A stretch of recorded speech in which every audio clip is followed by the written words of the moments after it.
I often get this question, is the past affecting us now? How is it affecting us? Will Krishna consciousness clear out all that conditioning? Do we need to deal with it in other ways? Or will it just naturally, we'll heal from all the past trauma and whatever we've gone through and all that conditioning?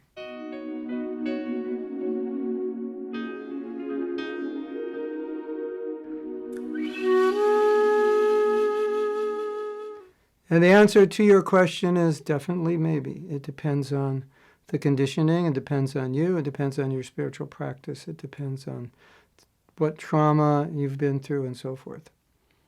But I want to give an example of how this works. I had sprained my left ankle twice. I'd sprained both sides of my knee and tore my meniscus.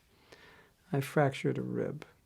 If you've ever had injuries like that, you know that some of those injuries remain with you for life, so you're somewhat handicapped. When you bend over, it hurts, or you can't squat perfectly, or the movement of my ankle is somewhat limited.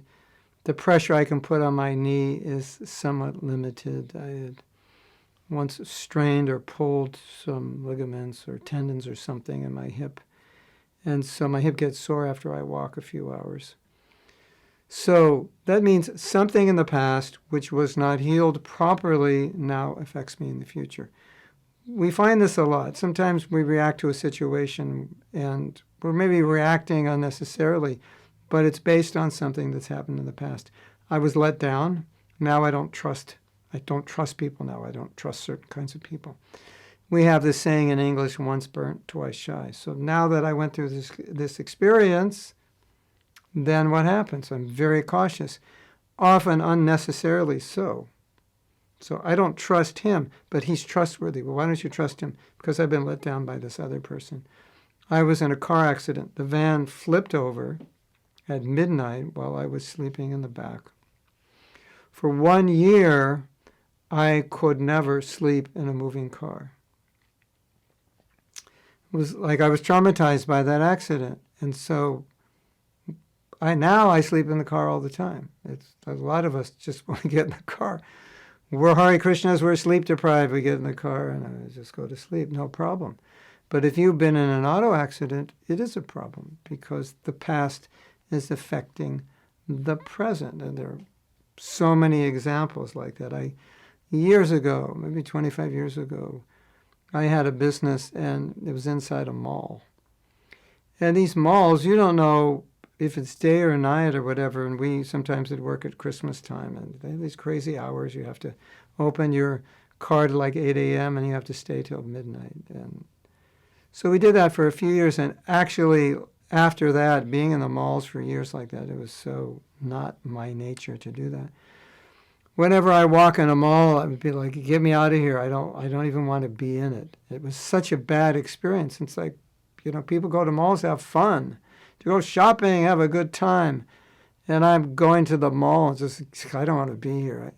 So the past is influencing the present. Now, is your past influencing your present in a way that it's limiting you, that it's harming relationships, that it's causing you not to be able to do things really you need to do or would want to do? And if the answer is yes, and you've been a devotee and you're pretty serious about it, then that's the answer to your question.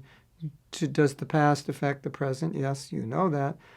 Will Krishna consciousness heal all of that?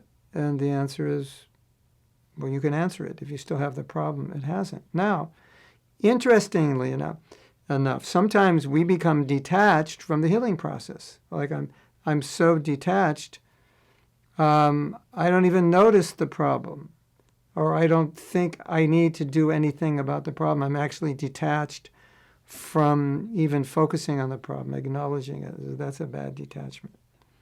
So sometimes our Krishna consciousness could actually make it worse. We've talked about spiritual bypassing. We kind of just go around the problem. We don't face it because I'm a devotee and I chant Hare Krishna and everything is good. But we all know, we've seen it. Individuals come to the Krishna conscious movement with experiences in life that make them feel certain ways, perhaps unworthy, perhaps they don't trust people, Perhaps they're down on themselves unreasonably. They shame themselves. Perhaps that puts them in a situation where they can't take good instruction because they take it personally. So on and so on. Sometimes we could even feel abandoned for no good reason at all, because maybe when we were younger once we got locked in a room and, we couldn't get out or whatever. So this is just life. It's the way it is. It's like life is a big trauma, just taking birth is a trauma.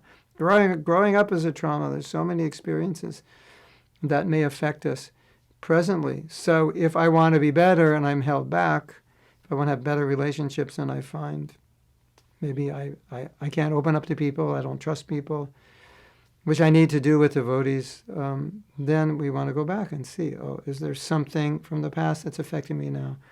What is the best way to heal it? And if you heal it, then you can go forward. You have past bad relationships. You need to forgive people. It will heal those relationships so they'll no longer be obstacles. It'll heal the wounds. And if you think time will heal the wounds, well, maybe it will. Maybe it won't. Sometimes it doesn't, and your wounds are just as fresh, if not even worse than when it happened. Hare Krishna.